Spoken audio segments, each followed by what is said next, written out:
Welcome to all. In this video, we are going to discuss the concept of ARM Cortex M3. First of all, this ARM Cortex M3 is a 32-bit RISC processor. Okay, it is a 32-bit RISC processor architecture. Currently, Cortex M processor core consists of Cortex M0, M1, M3, and M4. Totally, we are having the four families under the Cortex M processor. So Cortex M0 and M1 belong to the ARM v6 architecture, while Cortex M3 and M4 are based on ARM v7 architecture. Okay. Actually, under the Cortex M, we are having the four families M0, M1, M3, and M4. M0 and M1 falls under the ARM v6, and M3 and M4 falls under the ARM v7 architecture.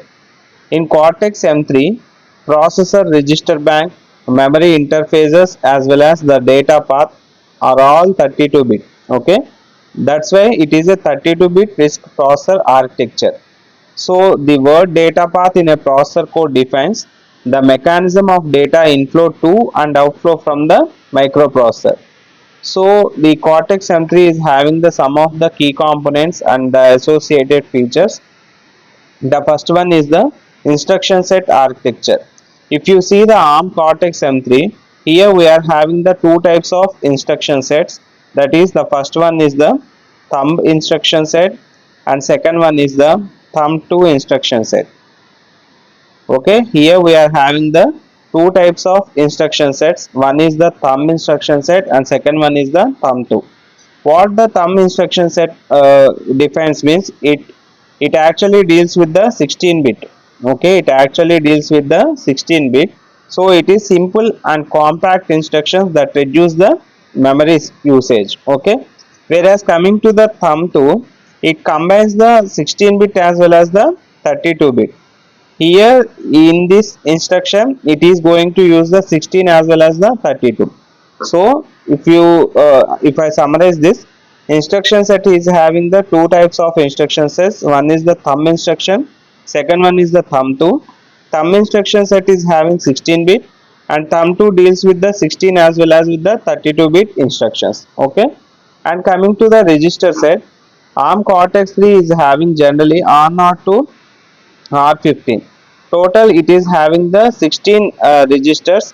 Among 16, the first 13 are the general purpose registers and remaining are the PSR, that is program status registers, as well as CPSR, current program status register. So it is having overall 16 registers, that is general purpose registers it is having. And coming to the processor operating modes, if you summarize here we are having the two types of modes, that is thread mode, the first one, and second one is the handler mode. Okay, it is having two modes, that is thread mode and handler mode. Actually, the thread mode means here the processor enters thread mode on reset or as a result of an exception return. Means here the code execution in thread mode can have either privileged or unprivileged user access levels. So if it is having privileged or unprivileged access levels, it is thread mode. Okay, whereas coming to the handler mode, here the processor enters handler mode as a result of an exception. So all code is privileged in handler mode only. Okay, here all the code is privileged, but here it can be privileged or unprivileged. Okay, this is the simple difference between the thread mode and handler mode. And coming to the interrupts and processor reset sequence, here it is going to handle the different types of interrupts and how to prioritize these interrupts. It is all going to take care about this one. And next, coming to the pipeline architecture, here it is having the three-stage pipeline architecture. Okay, here it is having three-stage pipeline, that is fetch. The first stage is fetch, second one is decode, and third one is execute. Okay, if you take these stages like this: fetch, decode, and execute, and take some clock cycles, let it be 1, 2, 3, 4, and 5. Now we will see how the pipelining is going to perform here. Draw like this.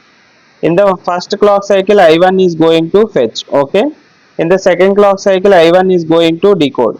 while second clock cycle I1 is decode, the I2 is going to fetch here. Okay, in the third clock cycle I1 will execute, here I2 is going to decode and I3 is going to fetch.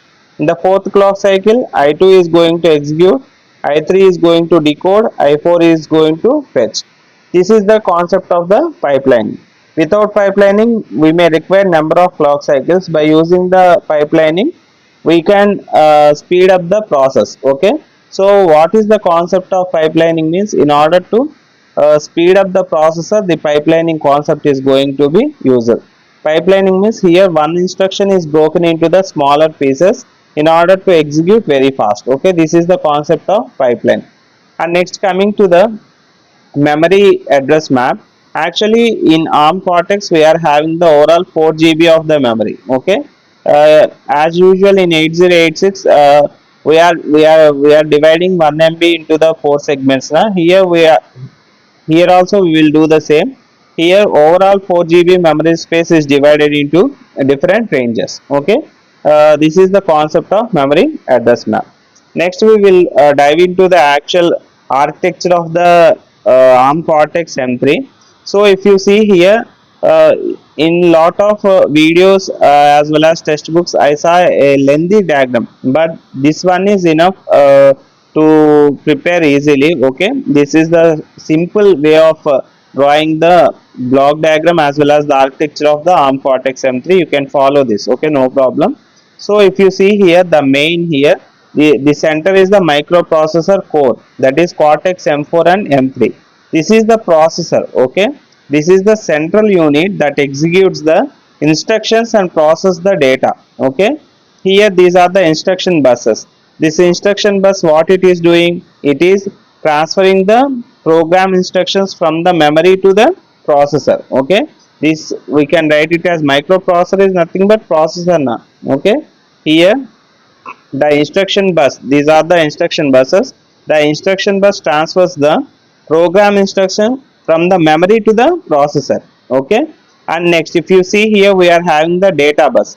Here data bus moves the data between the processor, memory and peripherals. Okay, data bus moves the data between the processor, memory and peripherals. This is about the instruction bus and data bus. And if you see here, one important, that is NVIC. NVIC means nested vectored interrupt controller. Okay, this is going to handle the interrupts and prioritizes the tasks efficiently. Okay, and next coming to the system tick, it is like a timer. It generates periodic interrupts for delays and real time scheduling. Okay, and next coming to the debug interface.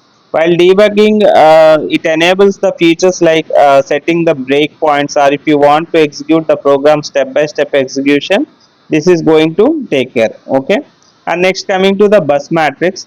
Here bus matrix connects the all the devices with the processor. Okay, see if you observe here, this bus matrix connects core, that is memory, peripherals, IOs to the processor. Without bus matrix it is highly impossible. It connects all the peripheral devices to the processor.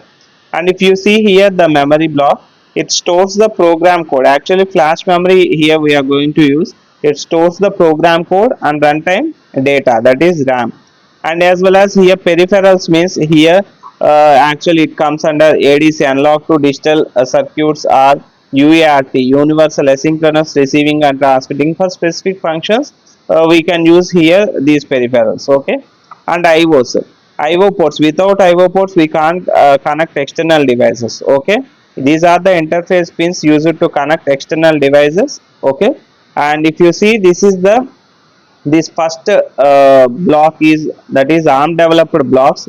So if you see, this top section is 4 components designed by the ARM. Okay, and next if you see the bottom one, that is this bottom section is, we can call it as manufacturer developed blocks. Okay, additional system components added by the chip manufacturers can be replaced here.